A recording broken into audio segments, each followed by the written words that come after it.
hopefully the first and only attempt to get this game going. Match 44 of FFA Masters League Season 31. And with me tonight is Mage after, I looked it up, 4 years of disappearance on our YouTube channel. Hello. And as you can imagine, my skill has only gotten better over the past 4 years, and I know even less about this game, so this will certainly be amusing. Also, this map is confusing as fuck. Have you checked it out yet? No, not at all. It's it's interesting. So And this is part of the FFA map creation contest, right? it is Ishan's map, and it is I think his first map ever, and I think for that it's pretty good. And we do have I really like to see, like, not by accident I lined up the FML map contest deadline with round 4, the starting date, so that we could see these maps in reality in a competitive environment. And yeah, we're really interested to see this one. And we do have some nice players here. One sub, but with SyDe from France, professional one-on-one player. He is amazing to watch, and I do think he is a favorite here. He's a bit unexperienced still late game, but definitely a very strong player to face, especially early on. And next to him we have Airenikus, who is in a surround here, will have a hard time, I guess, to defend this usual Necro Wagon push. We will see. Then we have from Peru, we have Headintheclouds here, also with Elf. Hopefully not disconnecting this time. He's disconnecting every second game. I guess he has to finish his dinner still. And then last but not least, we have Alkash from Russia, who is subbing for SyDe. So that's our cast for tonight here. And so I'm guessing that you have played this map before? I've tested it, but I've only watched it, I think, 3 times so far being played. Thing in particular that we should be looking out for on this map? I mean, it's definitely interesting, and in the center you have an elevated island, so like a volcano. In the center you have elevated ground, and I should have clarified, I wanted to do that, but I forgot it, that you are, since we have this 1 building per island rule, I should have clarified before the game that this is not, like, this does not apply to the island here, but whatever. We'll see how that turns out. And I'm sure it'll be interesting. yeah, like as you see here, like I think it's really interesting. You have this high this elevated ground with the dragon roast being even more elevated here, and then to the south you have this fountain embedded into the terrain. So yeah, it's interesting. I do think, like, there are so many red creep spots here, and it's so easy to get levels once you have your 3rd hero out, that it doesn't even matter where you go. Like, you will get red spots everywhere. So yeah, and we do see Airenikus here with the Demon Hunter first. And so for those of us that may not have been following the standings as closely as others, how have these players done so far? SyDe pretty well. He had a decent shot at the last game too, but he lost it. I'm not sure, I should have checked, but I'm not sure any of these players have, like, Alkash obviously the sub, but I'm not sure any of these players has a chance to go to the semifinal, except SyDe, who needs 15 points, I think, to have a safe spot in the semi. So And 15 can be gained from getting 2nd place in the game, but the 3-point bonus for the top score, correct? Yeah. Either you win, you get 20 points, or you get 2nd, you get 12 points, and if you get the top score on the end game screen, then you get the +3, yeah. And so far it looks like we've got some pretty standard hero creeping going on. Airenikus has gone for the DH versus Headintheclouds with the Tinker. You were explaining a little bit of the meta to me currently, but just catching up, has it changed into kind of a more DPS focused first hero these days? Yeah, I guess it depends. And I mean, I have not been with this. I have not been with the scene back in 2013, 12, whenever. So may have been different back then. But nowadays, some of these heroes that were buffed heavily, like Ticker, I'd say are pretty meta. And apart from that, it's very often melee heroes like a Demon Hunter that people play. I'm not sure if it's just because a player like Trunks with his hero combo, DH Naga Priestess made it popular, or if it's just because people are maybe more used to microing a melee hero. So I don't know really. I personally don't play Demon Hunter ever because I find it super boring, but I definitely think it's a strong hero still. And so what are you predicting will be the second hero, both for the Demon Hunter and the Tinker in terms of complementing them? I guess both will pick will pick Panda second here. I guess I mean that's a normal choice except for like the Trunks style where you go the Naga second, but I have never seen Airenikus playing that, and I think on a map like this where you can gather a lot of gold and a map that really favors Chippo, I really don't think it's wise. And we saw last game where SyDe spawned next to Trunks that actually Necro Wagon is probably one of the best counters early on to Trunks Trunks strat, so really not something I think we will see by him. And what about Alchemist versus Panda? I mean, does Alchemist have some of the same versatility? And it would seem like, especially on a map like this where you're creeping a lot, Healing Spray would be pretty beneficial. Yeah, for sure. I still think if you especially if you see Alchemist for Night Elf, it's a strong hero, but I think Heal Spray is not as I don't know. I just think Acid Bomb is stronger, and you usually can't support, like you usually don't have mana for both.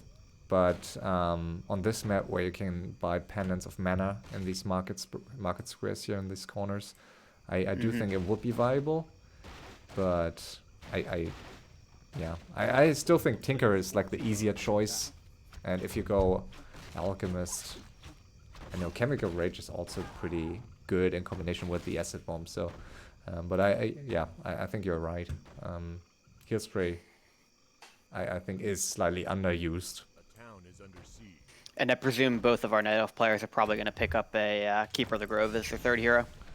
Yeah, it's on a huge map. Some players prefer Potem, Priestess, but especially against Undead and Human, it's just a pain to play without Keeper. You really want the Entangle, or you have no counter to Mass TP except like some Talents, but they at some point you may not be able to get them anymore. And we do see Airenikus losing his second Expo here and the Ancient of War. Very unfortunate here for him. And in that case, I mean, do you think that's a case of he has not played this map before and he was unfamiliar with the creep camps? I really don't know Airenikus' playstyle, but that seems a little unusual to happen in a free-for-all game where creeping is such an integral part of the game.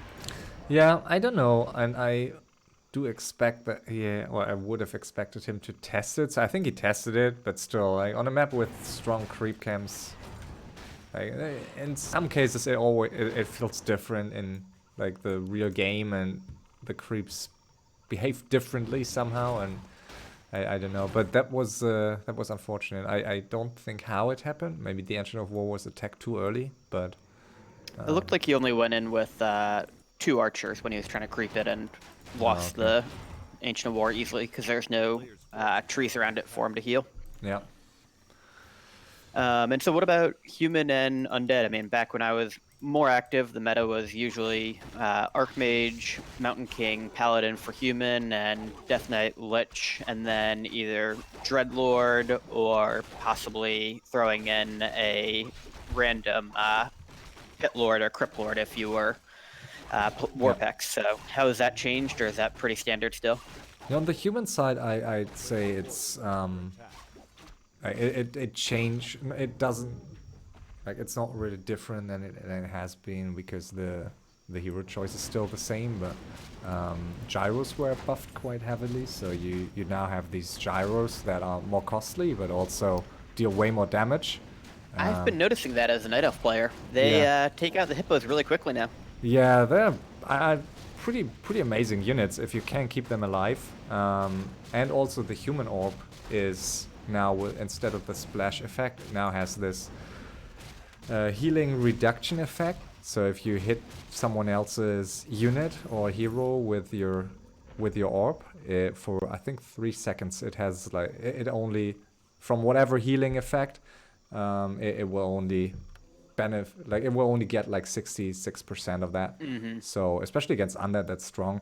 But still, like the most significant buff or change in this matchup was on the undead side, the Dreadlord buff, Carrion Swarm affecting mechanical units since patch, what was it? I think 1.29 or something, and that was such a drastic change. And yeah, undead, like that was really a nice boost for undead. I think so. Huge change. And apart from that, like I think undead was mainly unchanged. But this, like at least for FFA, but this Dreadlord buff was huge. And so has human moved a little bit away from playing the typical mass TP and tank type game due to the buff and gyros? Yeah, and good point. Yeah, tanks also were nerfed, so tanks now force supply, so it's not as easy anymore to get like a huge tank army and kill, especially in undead base. I think against elves it's still somewhat okay as long as the elf has no tinker. But since many elves play tinker nowadays and undeads have dreadlord, it's like tanks became much worse. So it's nice to still add them or send them to expos, but this mass TP over and over into enemy main bases, we don't really see that very often anymore, because you really need like a bank of 20k to do it multiple times. And yeah, if you lose everything, it's quite painful. And so how have some of these newer players like SyDe, who's an amazing solo player in his own right, I mean, has he brought a more aggressive playstyle? I know that Trunk certainly has, and free-for-all used to be known for everybody sitting back and, banking 30,000 gold, which, especially on a map like this, is certainly possible. Have we been seeing more of that, less of that? Yeah, I think after some seasons where many players have played a bit less aggressively, and a player like Lil Tig won season 28 with a very passive playstyle. Now, I think with all these new players and also the one-on-one players that don't really want to sit for 2 hours straight, it's definitely nice to see some shorter games. But I do prefer, like we had 6-hour games in season 29. Like I think we had 3 6-hour games, and that was just way too much. So I do prefer a very close base race 3-hour game over like a action-packed 1-hour game that is not really balanced. So I do still, and I do think some of these good aggressive players have to improve in that regard. But in general, I think it has been a very entertaining season so far.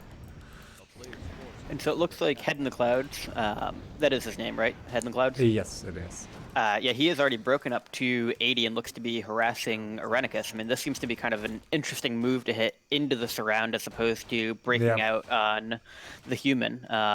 Any insight as to what his thinking right now might be?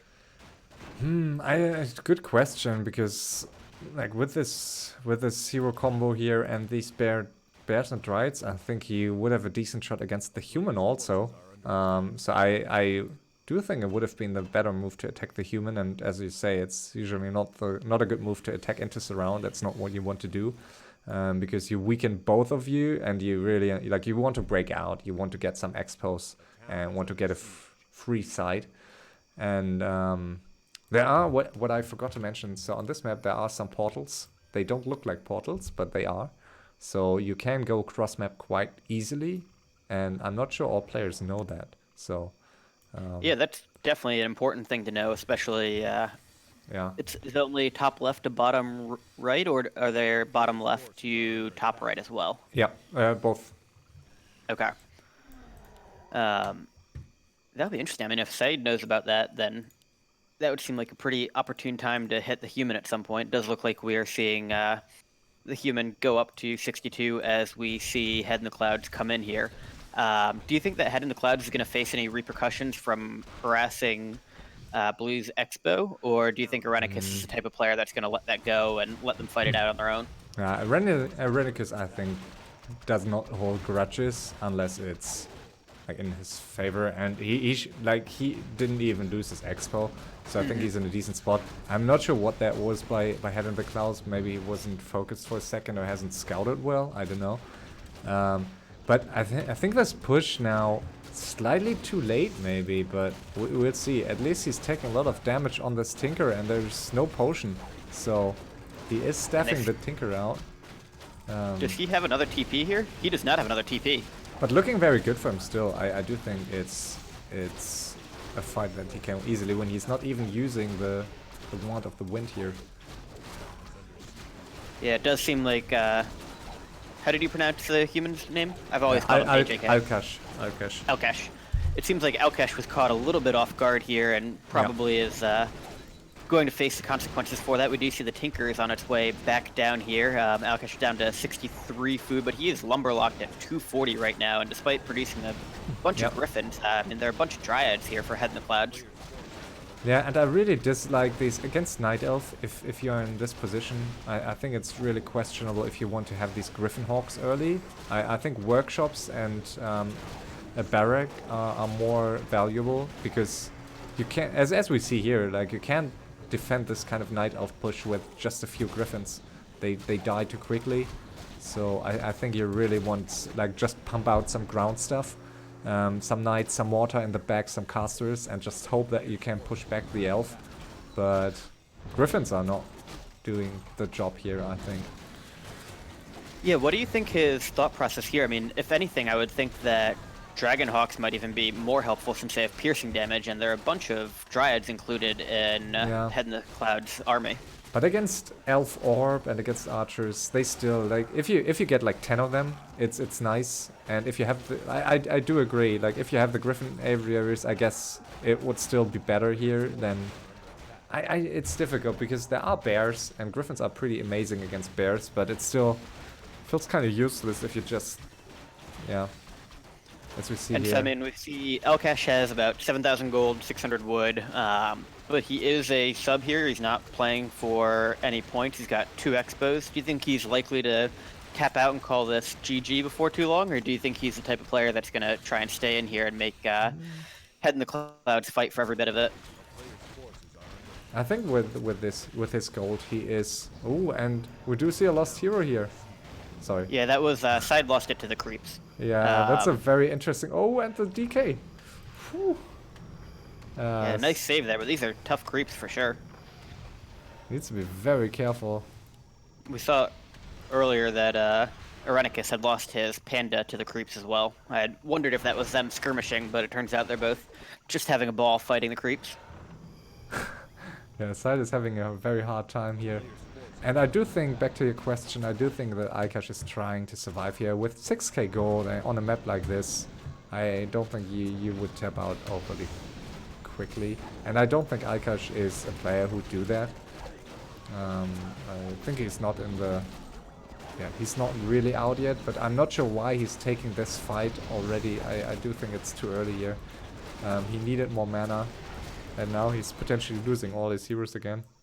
Yeah, we do see that Wand of the Wind come out on the Mountain King, and looks like the Mountain King will go down there. The Paladin is pretty low. We see some tanks coming out here, but it seems like there might not be enough of them to be truly effective, and frankly, there's only 1 Chimera left anyway.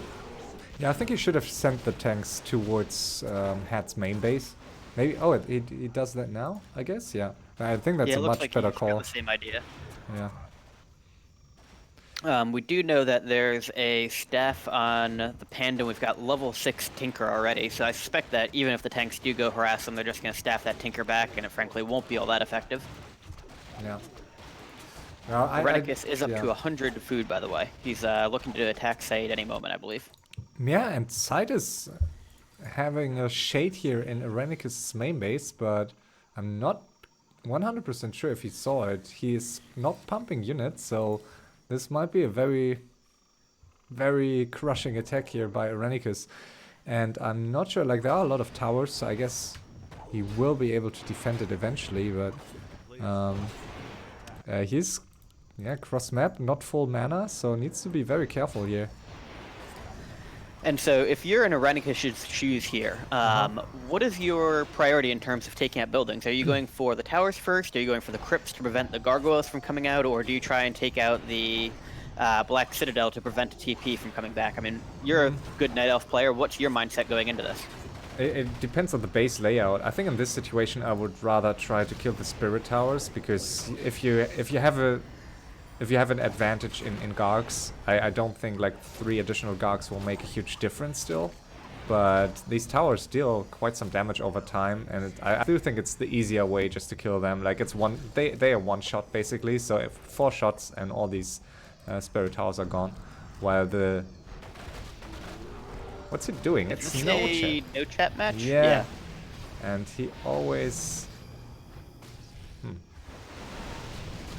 whatever that was. I mean, that seems really odd that he would just leave the game right now. Do we think he disconnected? Yeah, I don't know. As I mentioned earlier, like it's not unlikely that he's disconnecting, because I don't know. I guess he needs to fix his internet. But with the chat now, I think it was a bit odd. Very odd timing. But on the other hand, I can't imagine why he would. I know. I wonder if that was he was lagging. I know there was a bug where you accidentally tapped out, but I don't know. Very strange. I mean, certainly is. Yeah. Good news for Alkash. It's not too late yet, so I mean, better in 4-way than in 3-way, I guess. A player lagging out. So I mean, in this situation, it's still like an open game. However, we often see these early 3-ways to result in very long games. So will be interesting here. We do see that SyDe is trying to push it. He's staying at 79 right now. I presume that he believes he can take a 79 versus 100 food fight.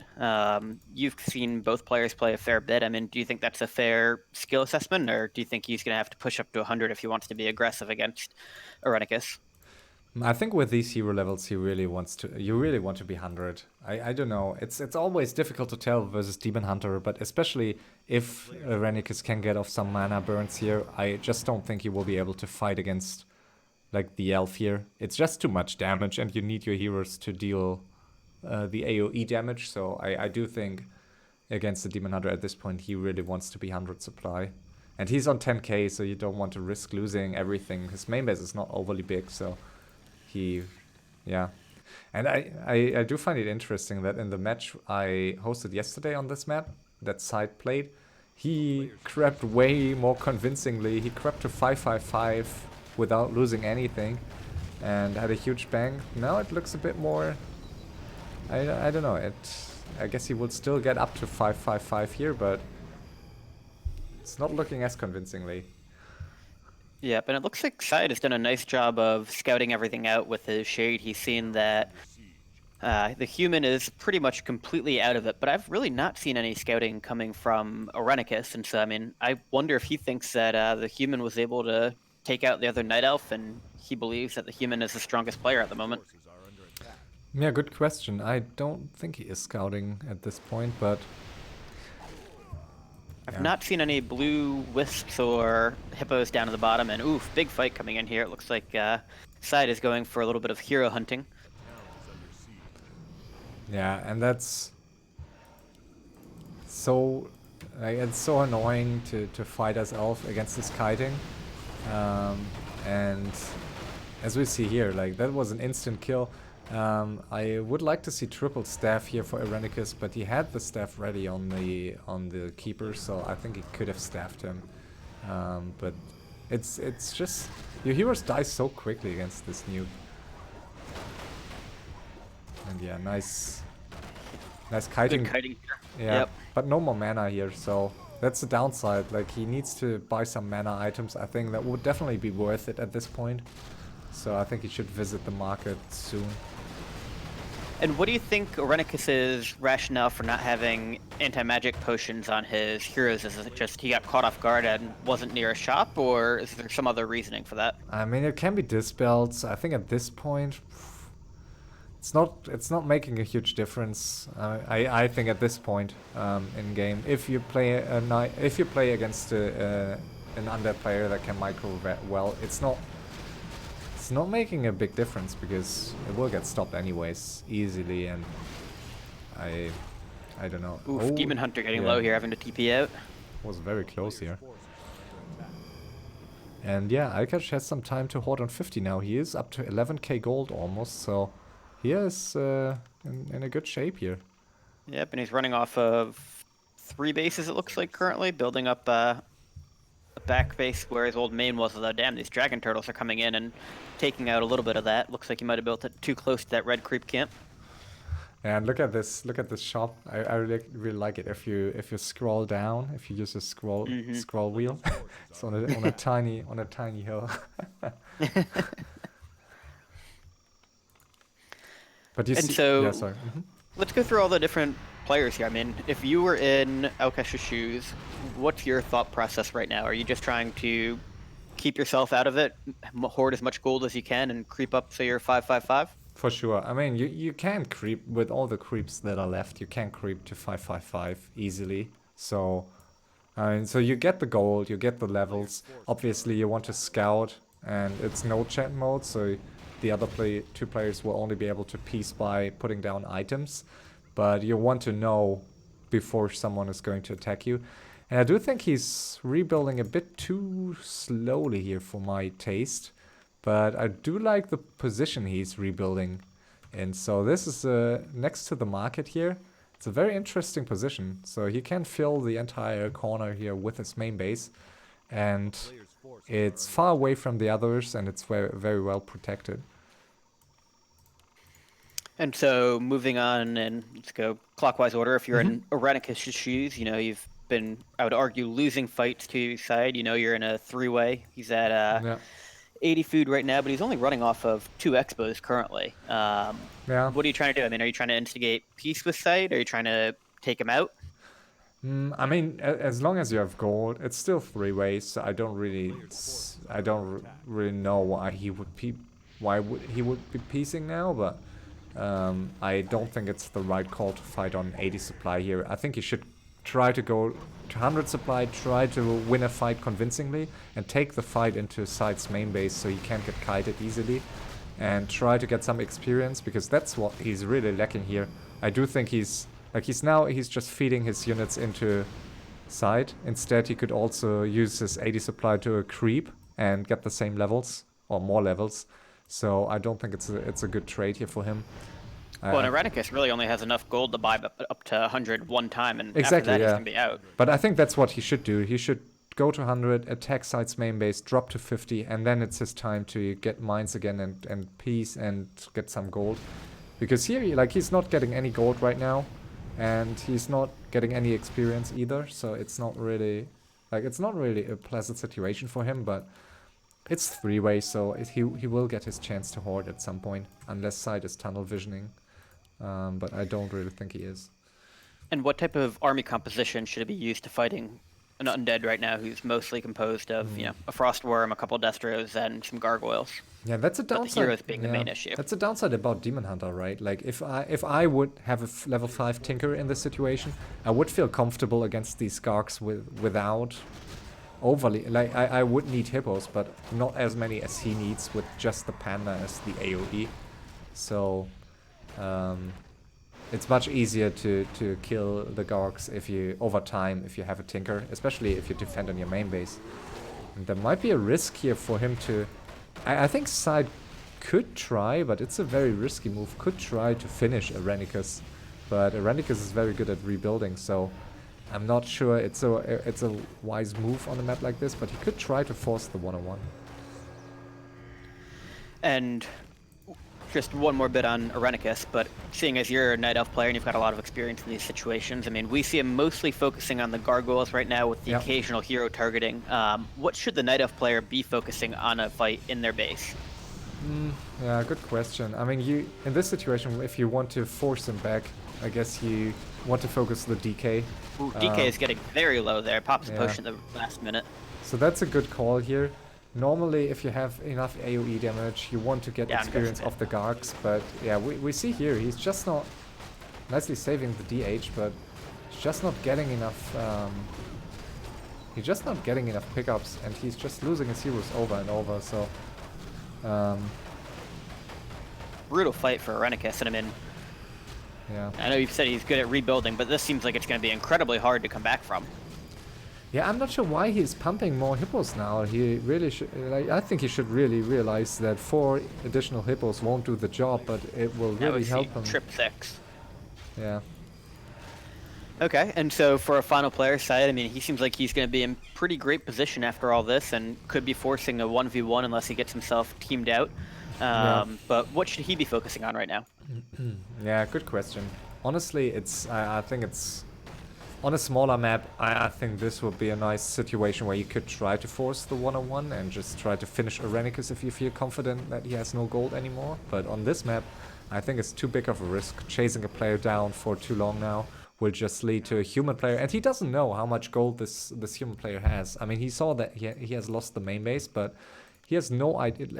He should realize that the human has the entire south of the map. So Alkash has how many expos? 1, 2, 3, 4 expos. So not too many, but he's on 50 for the last 20 minutes. So you should realize that you are up against a human with, in this case, 16k gold. So you should realize that he has at least like 10 to 15k.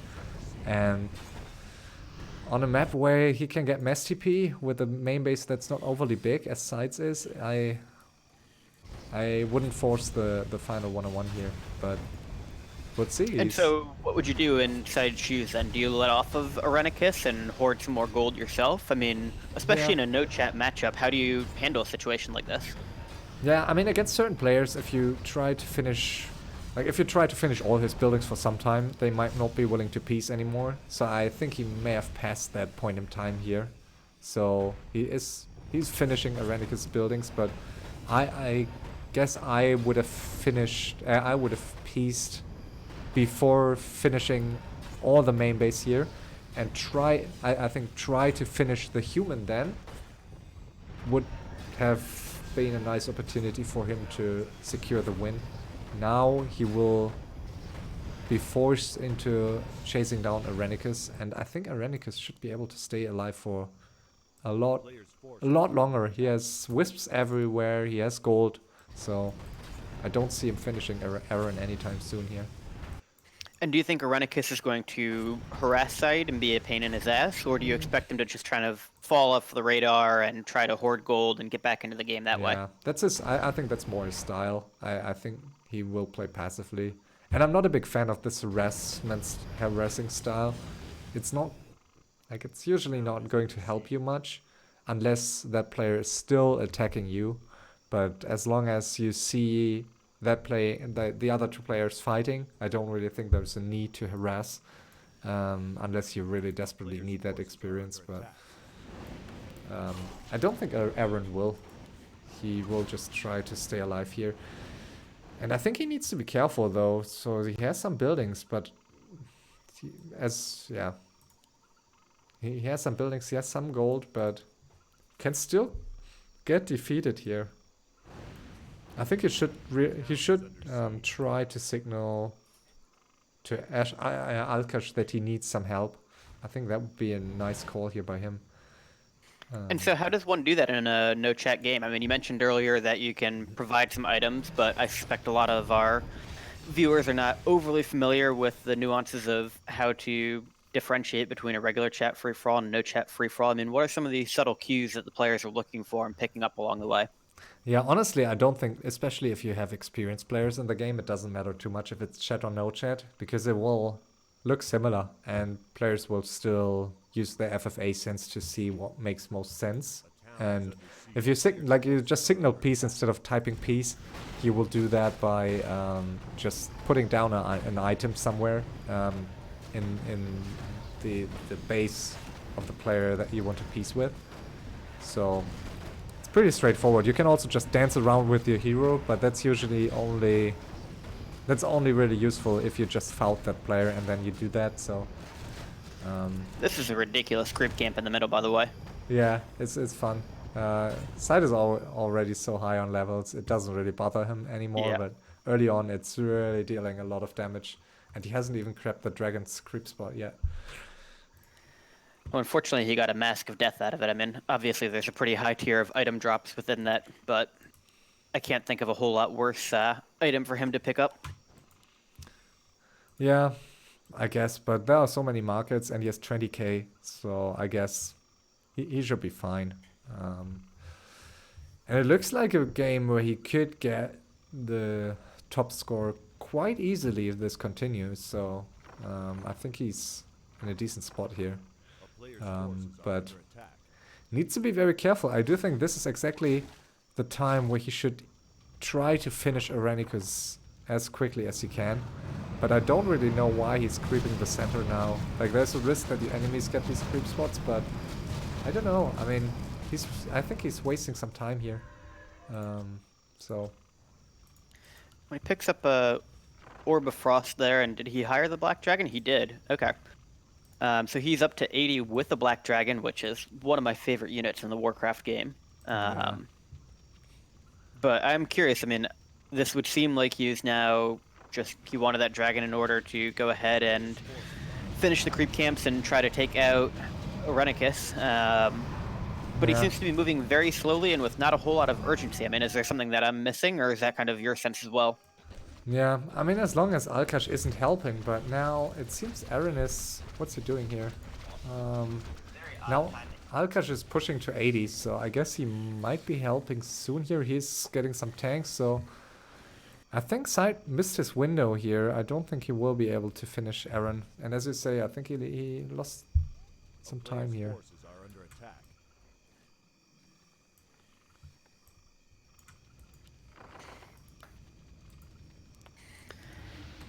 And so, I mean, this is, I think, probably the toughest point of the game for virtually every free-fall player in terms of knowing what you should be doing. I mean, it's so much easier from the observer perspective, but as a player, what are some cues that you're kind of looking for? I mean, we see certainly a lot of scouting going on. We see that Alkash is putting up a bunch of a bunch of farms around the map. I presume that's kind of a dual purpose for mass TP and scouting. But each of our players, what do you think they should be looking at mid-game, and what are some things that they could be doing better?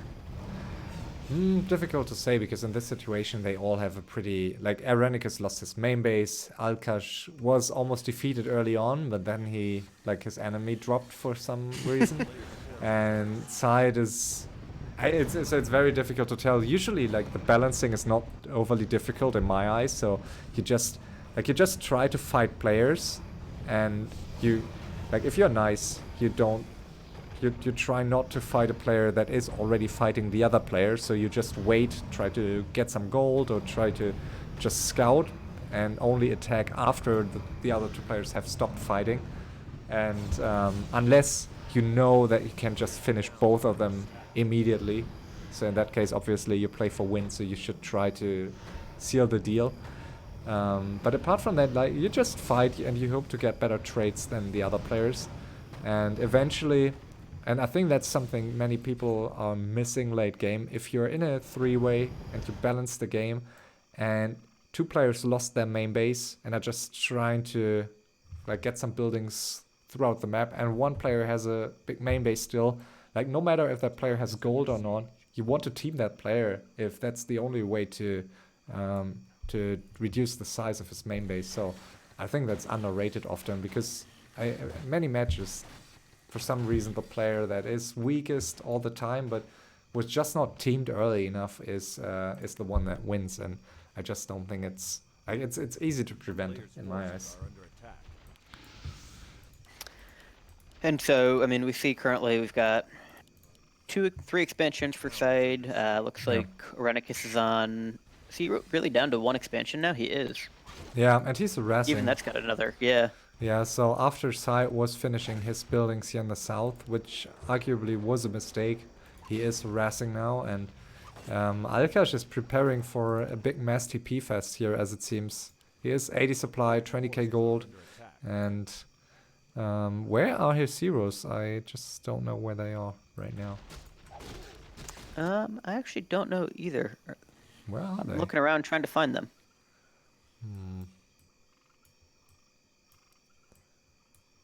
I have no idea. Ah, in the center. In the center. Here they are. Okay, so he is going harassing now, and Yeah.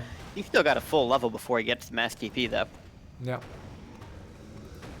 Yeah, will take some time here, especially if he's just continuing to harass. I think it will take a long time to really get this one level, but if he goes to 100 supply, I think it may only take 1 or 2 fights. We'll see.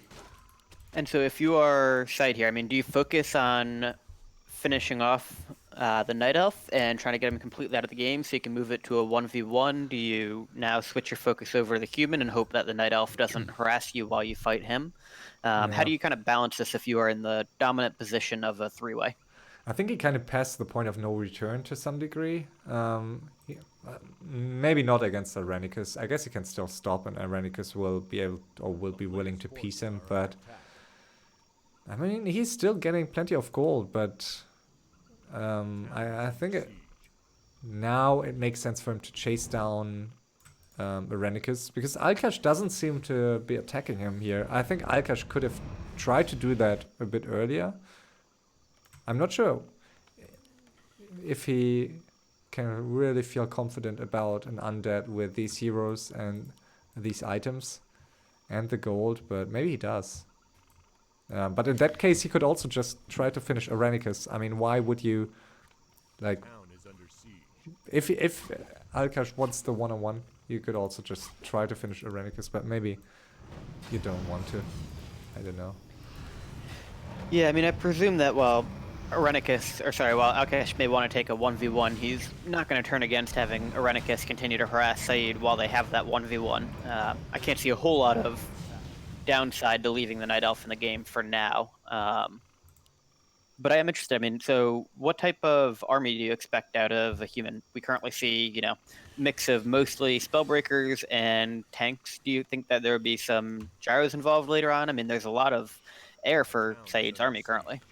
Yeah, good question. I do think it's fine to not fully commit into tanks unless you really just want to go for the base race. But as I said, I don't think it has best chances against the level 6 Dreadlord. So I think he does the right thing just to go for some tanks. And Spellbreakers, I think, are good in this situation. But I mean, gyros are obviously great against air, but if it just takes 1 to 2 carrion swarms that hit you in the wrong spot, and you just lose all of them. So I think it's a bit too many Spellbreakers maybe for my taste, but maybe some Dragonhawks, as long as there are not too many Gargs, I guess could be useful. So I think you should just mix, and maybe Spellbreakers tanks are doing the job here. We'll see. At least the mana drain is helpful. Yeah. How do you actually get the undead to commit to a fight here? I mean, you're talking earlier about the fact that 1 or 2 big fights at 100 food, and Alkash might get up to level 6 on his Archmage. Do you just go and attack one of the expos? Do you attack one of the main bases? I mean, obviously, one of the big advantages of undead on a map like this is nobody can ever catch you. Yeah. I mean, normally you would want to get some experience to get to Mass TP and then start to just base race the undead before you lose too much. If you try to go all into his main base without having Mass TP, it's tricky. I think it's easier to do it with Mass TP. And for that, I guess he will need to find some pickoffs here or some fights. But it doesn't seem as if SyDe is willing to take a fight here. He's just running around and trying to finish Aaron, and Aaron is in a very rough spot here.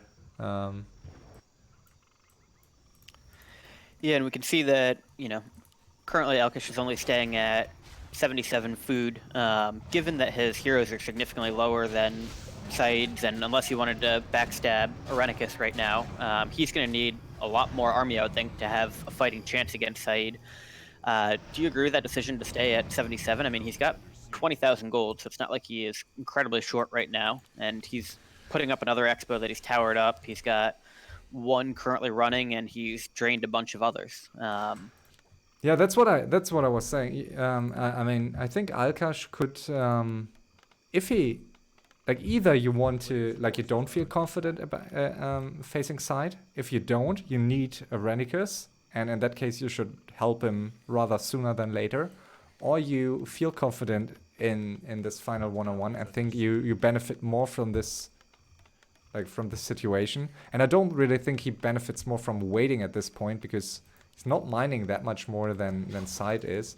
So I think he could also try to finish Airenikus and go for the final one-on-one. So I think what he does here is just kind of extending the game for...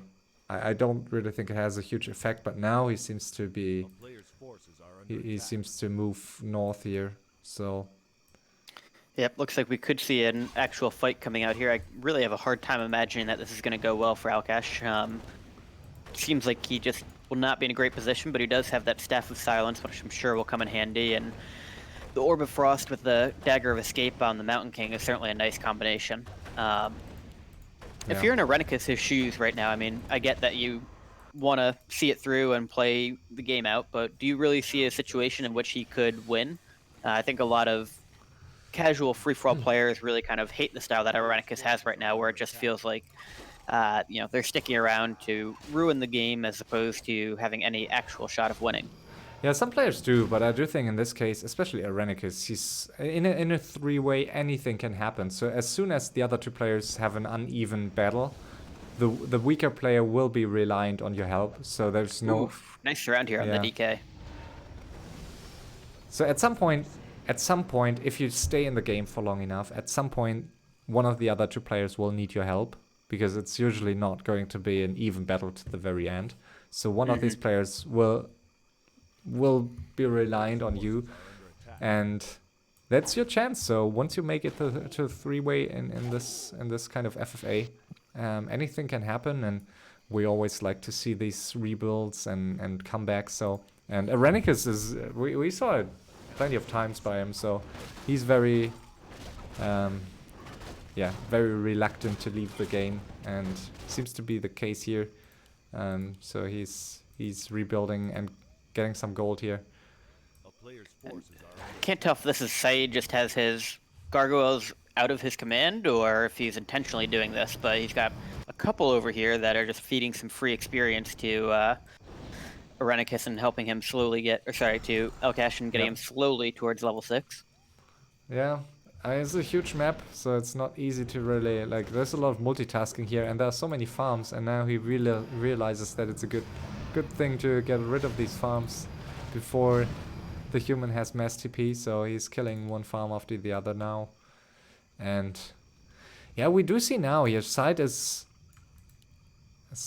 in a great spot hero level wise, and he has a lot of gold, but he's cross map of this human main base, and there are so many buildings here out on the map, so it's I don't really see him winning this convincingly, so I think it will take a long time for him to get rid of this human, and by then Airenikus will join the fray. So and you said that you watched SyDe play a game on this map yesterday. When he was playing, did he notice the portals? I've not seen anybody use them this game yet. Yeah, he did yesterday. Okay. He used them right away when he scouted. So at least like his skeletons were running through the portals, or were using the portals, so I guess he knows. We'll see. And I presume there's no restriction, both ground and air units can use the portals here? Yeah, I guess. Okay. It's just normal portals with the other objects here. Here we go. Death Knight does hit level 7, so getting a little bit out of that wisp at least. And if you are playing in the undead here, I mean, do you at level 7 even bother getting his ultimate, or are you going for Death Pact and 3/3 on Coil and the Aura. Yeah, I guess I would. I don't. I think this DK ultimate is just garbage. And if especially if you're a player like SyDe who is trying to play aggressively and who's very good at microing like all your stuff anyways, I think Death Pact is maybe underrated even. Like you always have that Garg to spare, and it's a huge deal. So I think I would skip on that ultimate. And he's still on Airenikus here, as it seems. Yeah, I mean, I've certainly been in that position where if you're the strongest one, you just want one of these players to get out of the game so you can get that one-on-one fight. Yeah. I can understand it. And oof, the Keeper of the Grove is very low here, and we do have a TP on that Death Knight, but it's going to be, or on the Demon Hunter, but it's going to be very interesting to see if he loses all the heroes here, at least 2 of them. Yeah. Staff with Waste on the Keeper of the Grove, then Panda goes ahead and gets sleep on it. Looks like it is going to go down. The TP does go off on the Demon Hunter and has to pop that potion. Yeah. I would like to see some, he has some gold now, so I would like to see some staffs here, like staff of teleportation, so he can save his heroes if he sees the undead coming. Yeah, very rough game here for Airenikus. He's still in this, but at some point he will need SyDe to piece, or yeah, it's tricky. I don't know why SyDe feels so confident. He's scouting pretty well. He should be afraid of that human at some point. I mean, I really don't know Alkash's micro level. Does SyDe just feel like he has significantly better micro? Or maybe it really is tunnel vision, as you were talking about earlier. It looks like Alkash is going to try and make a push towards his main base currently. Yep. I think Alkash has pretty decent micro. Like, sometimes he's a bit derpy. Could be ping also, but his micro and decision making is, at least in the games I've seen by him, it was pretty on point. So, surely not on SyDe's level, but I think with these human heroes, definitely a threat with... I would just point out that right now, SyDe has his gargoyles completely away from his main army, and we do see that Alkash is going into SyDe's main army. So SyDe's going to have to take this fight with no gargoyles. Yeah, he has a dagger on his MK, so that's super scary here. Nice sleep on the paladin here. Yep, and here we see the Infernal come out, and right into the middle here, we are going to see a TP out from that Archmage, so not going to get much experience, if any, out of this, but does force SyDe to come back, and oof, loses the Mountain King on the way out. Yeah, so much damage. I would have a big mistake here by him to... he saw the TP coming, and yet he went in with the MK and forgot to use Divine Shield before... against a good undead player, you have to pop the Divine Shield before he arrives, or the undead will immediately sleep the paladin. So it was a big mistake here by him. So he should be... yeah, he should take care of his paladin next time.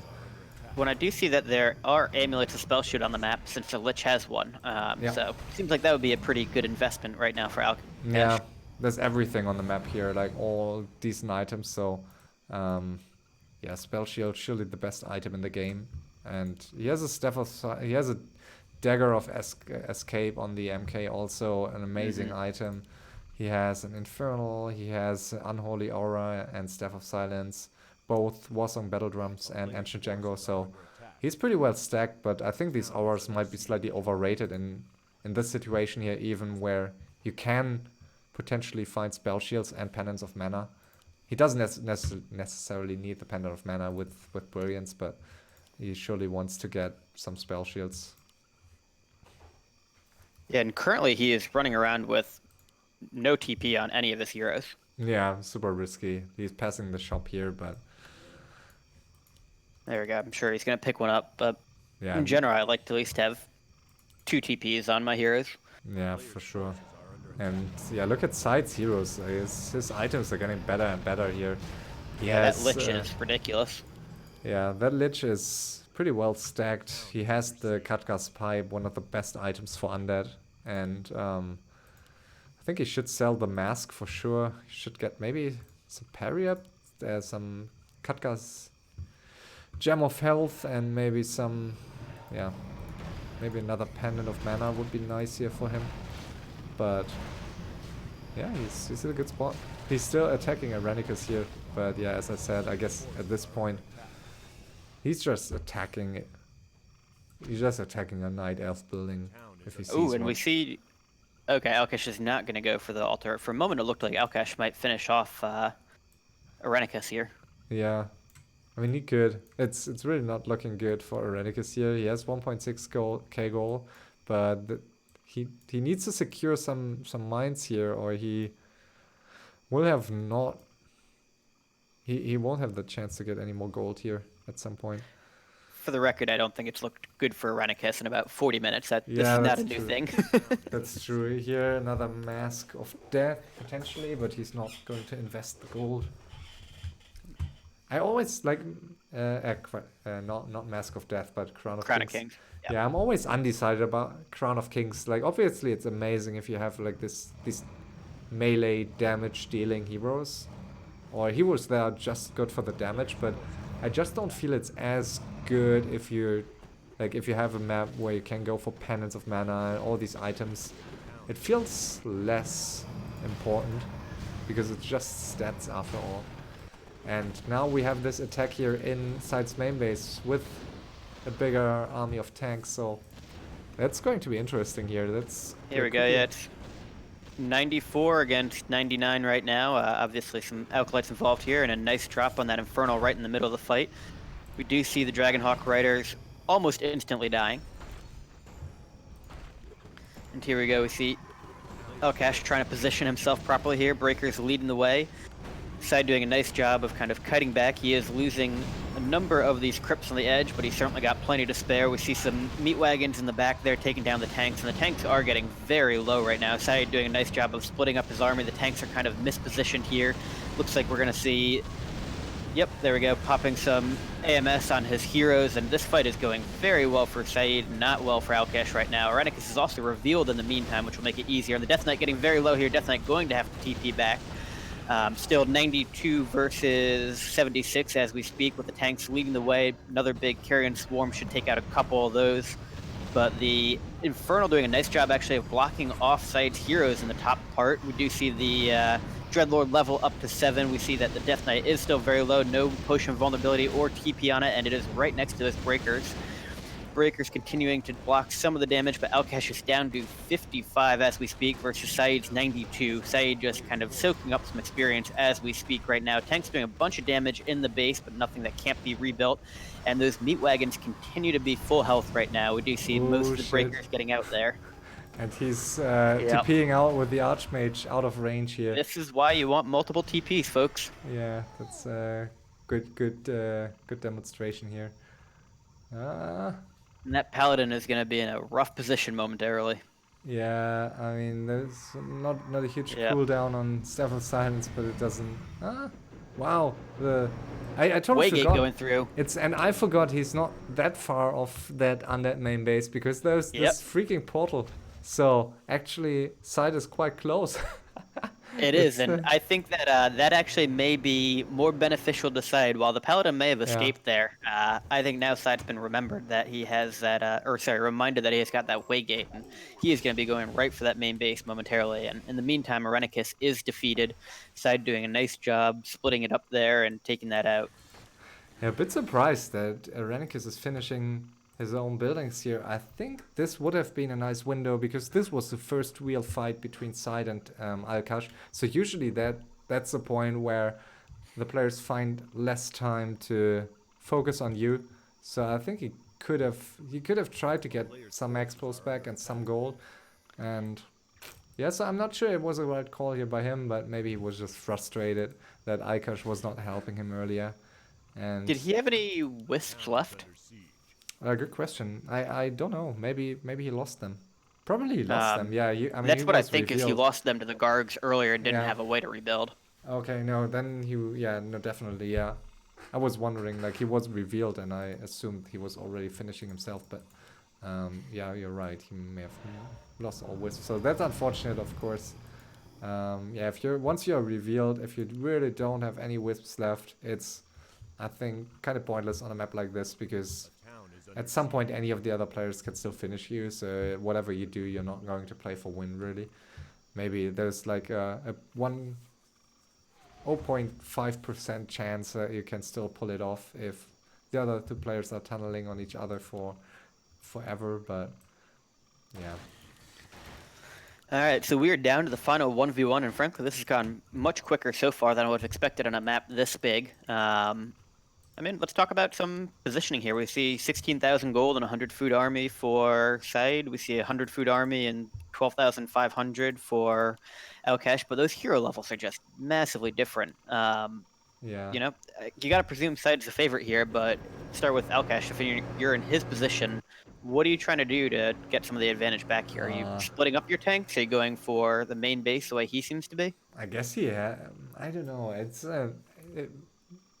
like talking about the levels. He has gotten almost no experience. Like he has lost 100 supply, and he has gotten, I don't know, maybe 308 experience points. So I think it's a good call here to attack with everything on that main base. It will not really matter if you split some tanks to other points on the map, but I think he should make sure, and that's something he doesn't do very well, he should split his tanks slightly to, so as you see here, like SyDe will be able to hit all of them with the Infernal and with the Carrion Swarm. I think he could micro his tanks a bit better. There's a sleep on the Archmage, which is, I believe, the only hero with a TP on it currently. Obviously, sleep easy to get rid of. That's his style, as it seems. And he's not using his Infernal either, so he has an Infernal Stone. This is looking better for him, though. SyDe a bit sloppy here. There we go, big Inferno on that Death Knight. Good drop there. Death Knight does have a potion of vulnerability on it, but agreed, this is looking much better for Alkash than the previous fight was. That Black Dragon still doing pretty good work here and helping take down some of these tanks. We do see Alkash is down to 82 food right now. A lot of SyDe's base being destroyed, but obviously that doesn't matter a ton in terms of the regular fight. SyDe backing up into those towers. There really are not many towers left, and he's only got one meat wagon active that it looks like. Here's going to be the TP out for Alkash, and does manage to save with some low food there. Looks like he only lost about 20 food in that fight. But, so, yeah, we do see SyDe lost a bunch here. He's building another Necropolis here to try and, I presume, get better advantage when he has to TP in to defend. Do you think that this is a winning strategy for Alkash, though? Just keep going for that main base? I mean, if he's able to take out a lot of the production buildings and then win a single fight, that could change the course of the game. Yeah, I think it's a good call. That fight was substantially better, and once he gets to Mass TP, he can still decide to go for a bit more like guerrilla warfare and try to split up stuff. I do like the job that SyDe's doing here of having some ghouls roaming around, taking out the farms. I mean, obviously a pretty simple task, but I feel like that's one that gets overlooked frequently in free-for-all in general. It's just kind of, you can split off a couple of units to take out some buildings along the way, especially if you're worried about mass TP. Yeah. Yeah, I think it's with Carrion Swarm, like if you look at the damage of that Carrion Swarm to the tanks, it's so much damage. In the past, you wonder how any unnet was able to defend against mass TP tanks. But like without this Carrion Swarm, but nowadays it's just like these tanks just don't feel really useful anymore against unnet. So at least they don't gain that much experience. So this question has less to do with this game specifically, but we see that there are a bunch of towers in Alkash's base, and obviously that cost a significant amount of gold and wood, and while he's still got 11k gold, do you think that's a worthy investment for a human player? I mean, it seems like SyDe's going to be able to take them out fairly easily with Death and Decay and Infernal once he does attack the main base. Yeah, I think he... it's a bit too many towers for my taste here. On the other hand, like, once you get to 20k, I think as a human, it makes sense to get some towers. I still think, yeah, he may have invested a bit too much, especially into guard towers. I like these arcane towers, so they're really good against undead heroes and also against, or also for scouting. But, yeah, guard towers, as you say, just dying super quickly to worms, dragons, death and decay, and infernal, so Here comes our next big fight. It does look like SyDe has remembered to pick up the rest of his gargoyles along the way here, and these tanks are really prime position to get hit by a Carrion Swarm right now, but he is taking out a significant amount of base, it looks like, and nice job positioning on that Blizzard in the middle of the Gargoyle army. Ooh, and some Gargs are getting killed, and the Archmage is almost level 6, so this could be a nice turnaround here for him. And Alkash Just need another 60 experience here. We do see the Mountain King's already hit 6, and it goes ahead and uses its ultimate, but it's still getting pretty low right now, and Mountain King does get a good heal right at the nick of time. Looks like it may be in danger of dying, though, along the way. Should use the dagger. There we go. Nice. And level 6 on the Archmage Paladin at ooh, the level Paladin. 6, well, getting low. Oh, that was very close. And the dragon about to die here, so he is playing it on the edge, on the knife's edge, so... But we do see it is now 2 8s and a 7 for SyDe and heroes, and nice mess revive there from the Paladin on the way out. I mean, that actually could be a game changer. Yeah, and we see, like, Alkash plays this, and we saw that in this previous game, or he's managing to play this very efficiently still. Like, he's losing some stuff, but I think he's getting surprisingly good trades, so he is on 10k, and SyDe is also, despite having way better levels, is on 12k only, so it's starting to look better and better here for Alkash. Now with Mass TP and Avatar, he can take any fight, and base race becomes a way better option here all of a sudden for him. Yeah, if I was in SyDe's shoes, I think that would definitely be my biggest concern. I mean, adding in Mass TP right now, and the fact that every time SyDe's had to fight in his base, I mean, he's gotten good results out of it, but he's lost that half of his base over and over again, and he does not seem to be in any great hurry to rebuild over there. I mean, while he's not out of production buildings, he's still only got 2 slaughterhouses, a single boneyard, 2 crypts, it looks like, so he's not going to be able to reproduce that army very quickly if we have a base race. Yeah.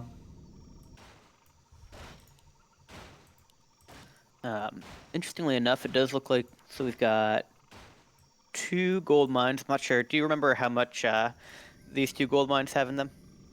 No, but I think 12.5k? Something like that. I'm not 100% sure, but I think they have, like, mid has 20k, and I think most others have 12.5 or 11.5. I think there were some that were lower than 12.5, but I'm not entirely sure anymore.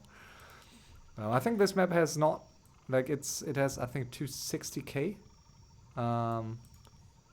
but it doesn't have as much gold as you would think at first glance. Mm-hmm. So it has less gold than Market Square and Twilight, I think, but yeah, it's just a size. It's so gigantic. Oh, and the Mass TP here. Right into the middle, and Black Citadel looks like it may go down. In fact, Black Citadel does go down. This is exactly what we were talking about and worried about, is the fact that SyDe's base is so susceptible to base race right now, and then good TP onto the top, but that is going to be costly, it looks like. There we go, TPing out as well. Like, that was a very quick hit and run here. And yeah, now there's not that much. Oh, the Sorg here. Needs to micro this Sorg. It's so important. There's nothing else on that side of the map. Yep, and he does hide it. And a little surprised, are sorcerers able to cast invisibility on themselves? Yes, they can. They are? So he should. he should be invis. That would seem to make it easier to escape, but there we go. We have 2 more necropolises going up, so SyDe's clearly a little worried about having his base entirely wiped out. Yeah, and you see here, like, all of a sudden he's in a very defensive position. I mean, he is all the time, but he kind of lost his window to be aggressive here and attack the human main base. So the Alkash really in full control. He 8k gold still, which is not that much, but it's with this main base and these heroes, it should be fine. So we're gonna see the next iteration of Mass TP coming in momentarily. Oh boy, this is very, very scary here. Yeah, there's does have a shade nearby. Here we go. So, and SyDe is only right 72. Into the middle of the towers. Yeah, so this is, I don't think this is the best. Oof, SyDe's Dreadlord getting very low there. Yeah, the DK was shopping. Where's the DK? And only now coming back in here from the south. So this is a very, very difficult SyDe is down to situation. 56 food right now, 54 food, and losing, and he is in danger of getting himself supply blocked before too long as well as he loses these towers. He got a second Black Dragon, but I mean that's a good call because these dragons are amazing against human and tanks, but what's it worth it if you don't have any buildings? Yeah, and I mean, it almost seems like he's sacrificing his base right now. I get that he's got to kind of regroup, and he is fighting 50 versus 100. I mean, this is not a position you want to be in. But yeah, if you lose your entire base, that's going to be problematic for anybody. Nice job blinking away there with the Dreadlord. Death Knight is getting slowed down, and the Mountain King down to 22 mana. Going to need to recharge a little bit here, and guessing they're going to go for the nuke on the Archmage, and there we go. Archmage does have a potion of invulnerability on it. Sleep goes off on the Paladin, preventing that Staff of Silence as well, and pops it on the Archmage. Archmage going to have to TP out shortly. We do see some gyros coming in here to take out the Black Dragon as well, down to 700 HP on the lowest one. And Archmage just running around trying to buy time and lets Alkash take out some of the units. There we go. Will TP out, but the Death Knight goes down at the last moment, as does the That was fun. Mountain King. Both killing And each he's other. going to lose almost all of his siege engines here, though. Oh yeah, that's. I mean, I guess they did their job to some degree, but Yeah, and I mean, he could mass TP back in and TP out again if he wanted to, but he does not seem inclined to do so right now. and SyDe is with 10k gold, so he's rebuilding, but this is a very scary situation. So as we see here, this is scouted, so there's not that much left on the map. There is only this base and the new one at the top left. So Alkash in full control here, and it seems that's his game to lose now. Yeah, I mean, if he properly abuses mass TP and tanks, then it seems like he should be able to, and obviously hiding buildings as an undead player is fairly difficult, to say the least. Yeah, I mean, you can't. I mean, that's something Undead can do very well, just to get necropolises all over the map. But at some point, it's only like it's not really helping you to finish the game. It's only helping you to stay alive for a bit longer. And Alkash's main base is still as strong as it was like 45 minutes ago. There's like not a single tower has died yet, and even with Death and Decay and Infernal, it will take a long time to take down this main base here. Yeah, and even if you're going to do that, I mean, I'm sure you got to be worried when you're pushing that Alkash is just going to let the towers kind of soak up some of the damage, mass TP over to your base and take it out. Yeah, and Alkash is on 1.6k here only, so you invested everything into the this last push. Now he's transitioning to gyros, and I'm undecided whether I like that move against the two dragons or if it's a bit. I mean, you want that mobility on this map, but also it's his last army, and gyros are not the most sustainable units, so can die. He does have a little bit more gold than it appears because he's got some spellbreakers and sorceresses that are supply stuck. So if need be, he can cancel those if he remembers that they're in there. Yeah, and he has some gold that he can mine still. Like there's still 1k here, 4k in the center. How much is in here? 10.6k. So this is huge. Here comes the mass TP in here, and if you're SyDe, I don't think you can afford to take that fight, and it does not look like you will. Surprisingly, not even unsummoning any of the buildings on his way out there. Yeah, Guessing he wants to try and save an Acolyte. Yeah, he really needs these Acolytes to stay alive, and yeah, I don't think SyDe is able to stay in this. Alkash could split some of his gyros here to scout a bit more. I would like to see him sending some gyros here, because the longer you wait, the more, like the undead, it can get really annoying to hunt down undead buildings if the undead has that much gold still. So I think he should try to scout these Acolytes quickly and finish them. But on the other hand, he has some time, like he's not in a rush here. May meet the undead heroes now. Yeah, and I guess that SyDe's just got to try to pick off as much as he can, but that Blink Dagger Mountain King really is pretty ferocious against the undead army, and you got to be worried about losing either of those dragons right now. Yeah, he TP'd here to the bottom right, and I don't think that has been scouted yet. I've not seen Alkash using Reveal around the map as much as I thought he would. No, Maybe I've but just missing it, but sometimes I'm missing that though. Like sometimes I just don't see it. But yeah, you seem to be right. He's not really using that. Yeah, and he could, and he could send some gyros. He's doing that now. Send some gyros out on the map. And I would also like to see some peasants here that just get some new farms up. Just 1 or 2 at the top, so he can mess TP there if he needs to. Because it's still a long walk here. And he's not really using the portals as much as he could. Oh, the DK. Yep, that's going to be a bolt, and then we got the blink on it as well. I think that's going to be the end of the DK right now. Yep, Stomp goes off, and down goes the Death Knight, and that is going to be really tough for SyDe, since he does have room to buy back at the tavern if he wants to, but we could see Dreadlord going down here as well. Dreadlord does have a dagger as well, so might be able to escape, but that Lich is much slower, obviously. And down goes the Dreadlord, and if the Lich goes down here, I gotta imagine that's GG. Yeah. I mean, he has some buildings, but it's not... Look, like, this will just continue. I don't see Alkash making too many mistakes here, so really well done by him. Yeah, there goes the Lich, so this is... We've got that Mountain King up to 8 now. And the the dragons are in a... Like, they're being hunted down here. They're being hunted down. Yeah, surprising that Alkash, I mean, I think he sees where the dragon is. I'm a little surprised he's not sending the gyros after it. I guess he does. breaking him up. One, yeah. Okay. One to the left, one to the right. Yeah, this dragon is toast. I can't see it anymore. It's too high ground here in the center. I can hear it. Yeah. We're down to 600, 500, 400. And there we go. Back into visibility, and down it goes. Yeah, nice kill. Important kill. These dragons can be very annoying.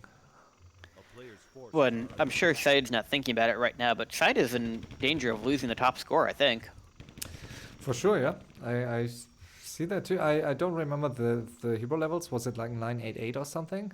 But...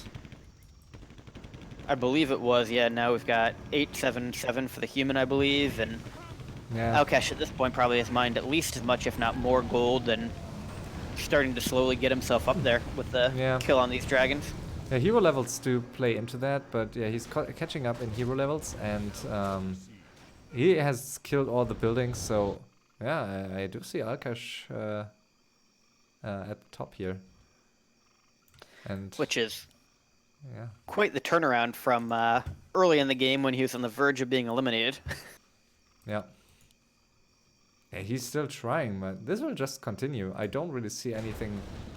Like, why would Alkash, even if he loses a hero now, he can just tavern it, and there's no way SyDe is ever going to get an army back here. He's down to 3.6k. He has some buildings here. He's getting some units back, some banshees, which I guess is the right call. You need to rely on your heroes now, but still, I think it will take too long here for him to... Yeah, and he's scouted, so... Yeah, it seems like it's certainly an uphill fight here for SyDe. I mean, without all of the item stacking, perhaps those undead heroes would be enough to take it down. It certainly has, I mean, some great micro on it, but it seems like at this point, I mean, that Mountain King is just decimating most of his army. Yeah, and the cooldown on this dagger is so low, so we'll be able... Ooh. The sleep... Coil does come in here, and we do see SyDe's trying to take a fight here, try and take out that Mountain King, but Paladin is nearby. Paladin is envisioned. There we go. Death Knight goes down as well, and okay, yep, there it is. GG from SyDe, and what a comeback from Alkash. Nice game. Ooh, and that was SyDe very lucky that he didn't stay in this for longer. Look at the scores. I think that would have been like both hero kills maybe would have been enough potentially to get him to the top. I think if he had not left before Lich and Dreadlord died, I think that could have been top score here for Alkash. Yeah, there's certainly something to be said for knowing when to call a game and getting your extra 3 points out of it. And yeah, that's the 3 points he needs, I guess. I'm not 100% sure yet, but it should be a safe spot in the semifinal. So we are going to have 2 semifinals this season, so 2 direct slots in the final, then 2 semifinals with 4 players each from the 3 brackets, and then we will have some more games to go in this round 4 before going to the semi. So I think we have like 7 games this weekend, so quite busy. But was great, yeah. Glad to have you back casting. Amazing. It was fun to be back, and this was an exciting game to come back to. If you'd asked me 30 minutes into this game, I thought SyDe was definitely going to have it, and great comeback from Alkash. And I mean, frankly, I think SyDe played really well as well, and it was unfortunate that Headintheclouds disconnected because he was having a great early game. So all around, I think it was just a really fun game. Yeah, I agree. Yeah, you never want to see these disconnects. It's frustrating, and I hope we will get a solution at some point. But on the other hand, it's just like it's still a fun league, and we can't ruin everything just because Blizzard is incapable of providing a stable game. So on that note, yeah, thanks, and have a great rest of your day. And thanks everyone for watching. Absolutely. Sounds good. Later, guys. Bye-bye.